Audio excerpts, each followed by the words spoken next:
I will start this by saying my sources and what my intent is. My intent is to disprove the existence of God, or just completely debunk what God is,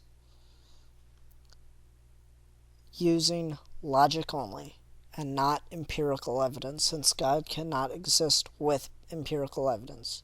You cannot argue for or against God using empirical evidence. It is completely amiss. It doesn't matter.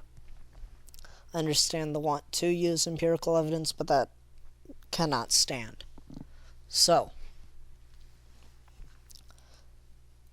we cannot argue for or against God if we do not have a sound definition of God to start off with.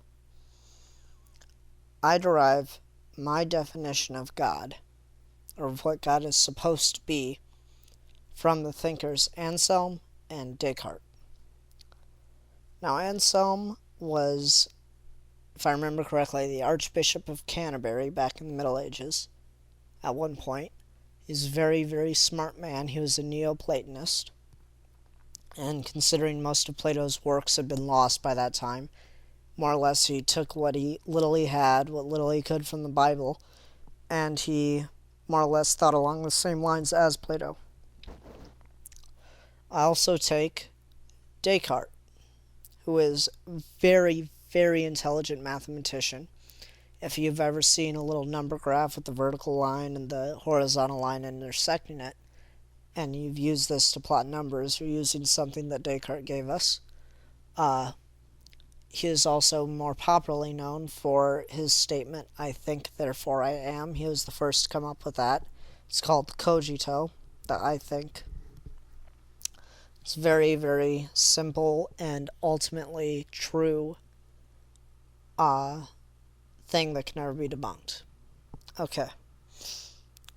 Now then, both of these men argued that God is a being who is greater than any being that can be conceived. That's Anselm. And Descartes expanded on this, and he says that God is of infinite perfection, that you have an idea of infinite perfection, and this is God. Okay. I find this to be an acceptable definition of what God is supposed to be. Now, the reasoning in this argument is, for Anselm, since his is just easier to say, God is a being greater than any being that can be conceived. Now, because of this, you cannot say that God does not exist, because a being that's greater than any being that can be conceived has to exist. Otherwise, it's less than great, and that makes a lot of sense. It's called the ontological argument. Thinking that way, as that is a definition of God, makes a lot of sense. And Descartes' definition, that you have an idea of infinite perfection and this is what God is, that ties into that. Okay? But here's where I have the issue. Well, hold on a second. Most of the Abrahamic religions agree with this. Actually, all of them. The Jews, the Christians, and the Muslims. They agree with this definition of God as a being greater than which none can be conceived, who is of infinite perfection. I agree with that as a reasonable definition for what God is supposed to be. From here, I now move on to my problem with this. And here's why the argument fails. For a being to be greater than any being that can be conceived, it has to be infinitely perfect. It also has to be universal. Because for me personally, and maybe you too, a being is not greater than any being that can be conceived if it is not perfect in every imaginable way, and it is not perfect to every single one of us. Okay? Now here's where it comes up. What is perfect to me definitely is not perfect to you. Or at least not necessarily. So let's say that this being of infinite perfection, let's say for the sake of argument that God does exist and he is a being of infinite perfection who is greater than any other being that can be conceived. let's say that God says that the perfect flavor of ice cream is vanilla. But I say the perfect flavor of ice cream is strawberry. Therefore, God cannot be perfect because of that disagreement. Now, it doesn't matter if I'm wrong, because to me, being wrong is less than perfect. I don't want to be wrong. So, if something is right and I am wrong because of that, then that makes that thing less perfect because it's not perfect to me. So, because of this, it is impossible for a being to be infinitely perfect. And if a being's not infinitely perfect, then it cannot be greater than any being that can be conceived. So, God cannot possibly be any being that is greater, or God cannot possibly be a being that is greater than any being that can be conceived. Okay? This makes God fallible.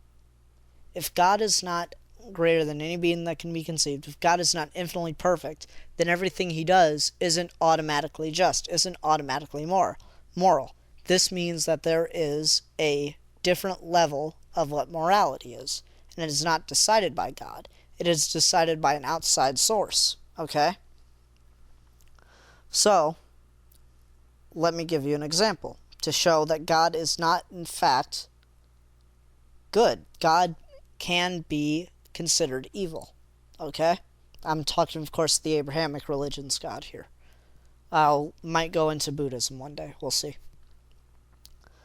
So, if I were to drop a nuke on Las Vegas, okay?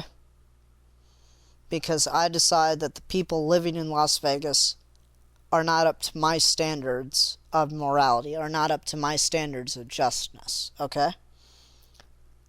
Now I kill, I don't know what the population of Las Vegas is.